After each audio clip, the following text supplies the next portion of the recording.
دی د دواخان زه ورته وایم چې ته دواخان خوبونه مه وه قربان دې سم،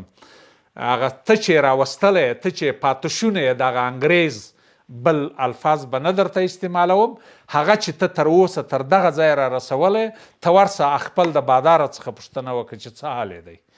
او اتحاد جماهیر شوروي څخه پوښتنه وکړه چې څه حال دی. که په تا کې دونه غیرت وای نو خو ځوان مولوي دفاع وزیر مولوي یعقوب ولاړی، هغه تا چې 80 کیلومتره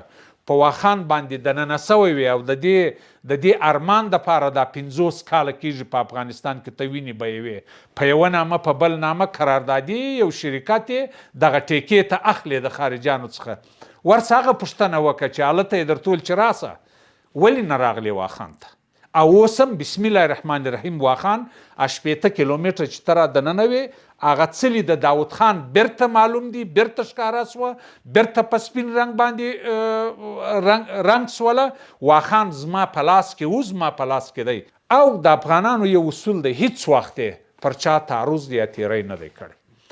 او هیڅ وخت د جنگ طرفدار نه دی پاته سوي. اوس هم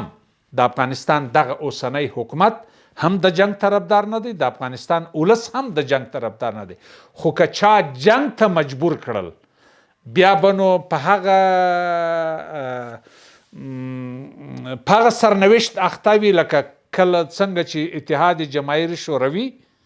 په سرنوشت اخته سو 18 مقبوضه جمهوریتونو ځینې ازادي واخیستله، او یا ناټو د 40 ممالکو سره چې راغلی وه په کم غضب الله پاک گرفتاره کړله او د افغان ولس د مجاهد مسلمان ولس د ګواښ سره مخ سوله، د جواب سره مخ سوله، بیا به نو د انجام هغه وي او هغه دی انشاءالله.